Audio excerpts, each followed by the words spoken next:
Assalamualaikum warahmatullahi wabarakatuh.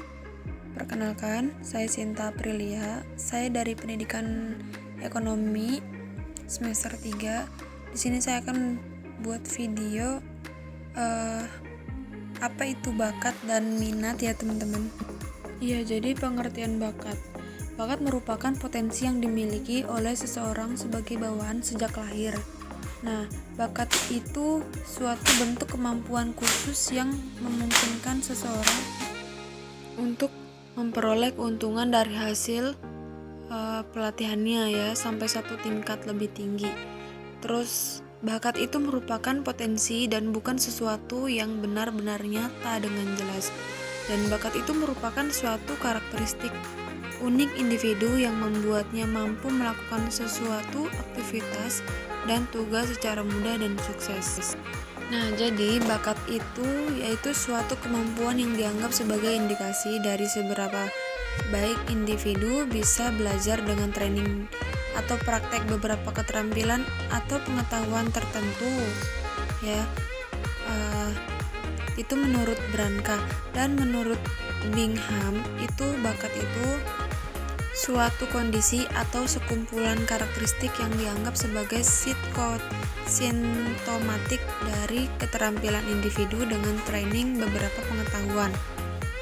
Nah, terus selanjutnya ada identifikasi bakat ya. Nah, identifikasi bakat itu yang pertama, pentingnya bakat diidentifikasi sebagai dasar dalam pemberian pendidikan dan latihan yang berkenaan dengan bakat gitu. Misalkan ada anak nih, dia sukanya apa, baca atau menulis atau menyanyi atau banyaklah bakat gitu ya. Nah, itu yang berkenaan atau bersangkutan dengan itu, mungkin itu bakat dia di situ kayak gitu. Nah, sebagai dasar dalam pengembangan karir, sebagai dasar pemilihan individu-individu dalam bidang tertentu. Nah, terus yang kedua, cara-cara mengidentifikasi bakat dengan tes bakat atau aptitude test. Terus yang kedua dengan observasi. Lalu yang ketiga dengan pengalaman atau latihan. Misalnya si anak itu sukanya apa atau pengalamannya, oh dia melukis, ya udah diteruskan saja, atau dia bisa melukis nih, gambar bagus nih ya kan, ya udah diterusin, mungkin itu bakat dia ada di situ kayak gitu. Lalu yang ketiga ada faktor-faktor yang mempengaruhi perkembangan bakat. Yang pertama ada mempengaruhi unsur genetik, latihan, lingkungan, dan yang terakhir struktur tubuh yang mempengaruhi bakat seseorang.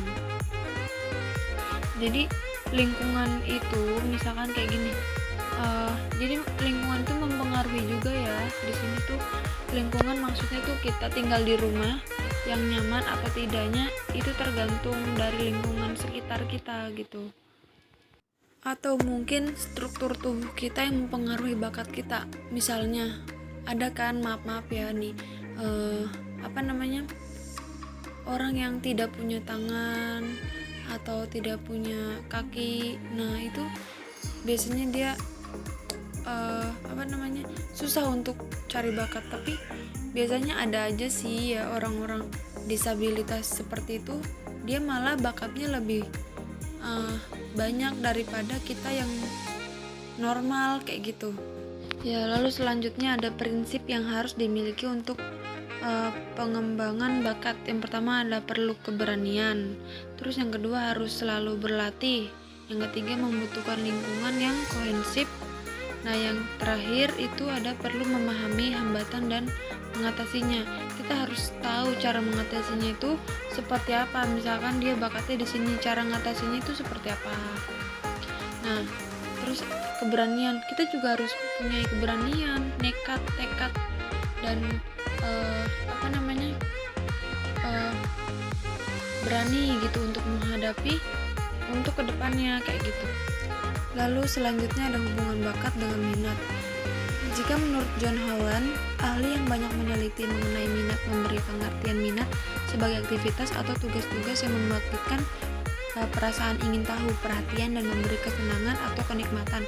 Yang kedua, minat dapat menjadi indikator dari kekuatan seseorang di area tertentu di mana ia akan termotivasi untuk mempelajarinya dan menunjukkan kinerja yang tinggi. Lalu yang ketiga, bakat akan sulit berkembang dengan baik apabila tidak diawali dengan adanya minat untuk hal tersebut atau hal yang berkaitan dengan bidang yang akan ditekuni. Tanpa minat untuk menghitung, seseorang tidak akan berkembang menjadi seorang ahli matematika. Lalu selanjutnya ada upaya mengembangkan bakat peserta didik. Beberapa hal yang perlu dilakukan orang tua, guru, dan lingkungan dekat untuk mengembangkan minat dan bakat adalah yang pertama ada sejak dini. Sejak usia dini, cermati berbagai kelebihan, keterampilan, dan kemampuan yang tampak menonjol pada anak. Lalu yang kedua, bantu anak meyakini dan fokus pada kelebihan dirinya. Lalu yang ketiga, kembangkan konsep diri positif pada anak. Lalu yang keempat, usahakan berbagai cara untuk meningkatkan minat anak untuk belajar dan menekuni bidang keunggulannya serta bidang-bidang lain yang berkaitan. Lalu yang kelima ada tingkatan motivasi anak untuk mengembangkan dan melatih kemampuannya. Yang keenam, stimulasi anak untuk meluaskan kemampuannya dari satu bakat ke bakat yang lain. Lalu yang ketujuh, berikan penghargaan dan pujian untuk setiap usaha yang dilakukan anak. Lalu yang kedelapan adalah sediakan dan fasilitas sarana bagi pengembangan bakat. Yang kesembilan, dukung anak untuk mengatasi berbagai kesulitan dan hambatan dalam mengembangkan bakatnya. Lalu yang terakhir ada jalin hubungan baik serta akrab antara orang tua dengan anak-anak. Lalu selanjutnya kecerdasan, bakat, keterampilan, profesi. Nah, kecerdasan itu dasar untuk perkembangannya bakat. Nah, terus yang kedua, suatu kemampuan khusus yang berkembang secara istimewa atau menonjol dibanding dengan kemampuan-kemampuan lainnya. Lalu yang ketiga, keterampilan, kemampuan individu untuk mengejar tugas tertentu dengan mudah dan tepat. Profisiensi itu mencakup gerakan-gerakan auto tertentu, aktivitas manual, dan aktivitas lain yang nampak pada kemampuan bahasa, sejarah, ekonomi, dan juga matematika. Lalu selanjutnya ada tes bakat. Nah, tes bakat ini tes yang dirancang untuk mengukur kemampuan potensi seseorang dalam suatu tipe aktivitas tertentu dalam rentang waktu tertentu. Disebut juga tes kemampuan khusus, tes perbedaan individual, dan tes batas kemampuan. Yang terakhir ada tes kekuatan kemampuan. Lalu di sini ada 3 dimensi pokok menurut Guilford. Nah, yang pertama ada dimensi psikomotor meliputi 6 faktor. Terus yang pertama ada faktor kekuatan, faktor impuls, faktor kecepatan gerakan, faktor ketelitian, faktor koordinasi, dan faktor keluasan. Nah, yang kedua dimensi perseptual meliputi yang pertama ada kepekaan indera, perhatian, orientasi ruangan, orientasi waktu, luasnya daerah, persepsi, dan yang terakhir kecepatan persepsi.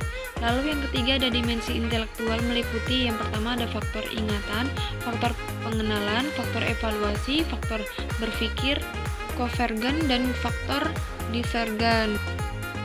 Lalu selanjutnya komponen keterbakatan. Ada foundation. Yang pertama ada kemampuan intelektual umum, konsep diri positif. Yang ketiga ada motivasi berprestasi, dan yang terakhir talenta khusus, itu yang keempat ya.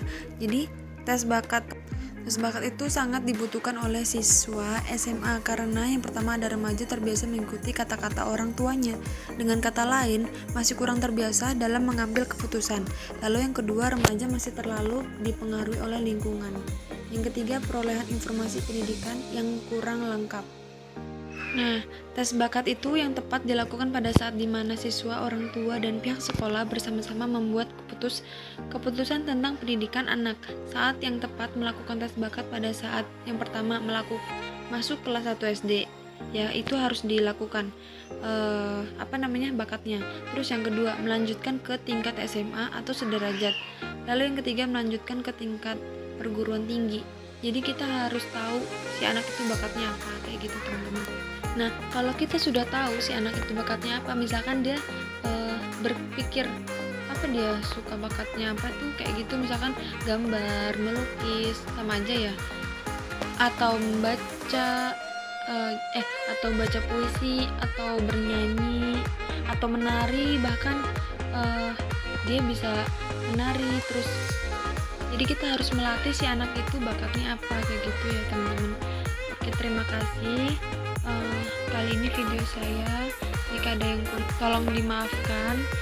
Masih banyak yang kurang di video kali ini, maaf ya teman-teman. Terima kasih. Saya ucapkan terima kasih. Wassalamualaikum warahmatullahi wabarakatuh.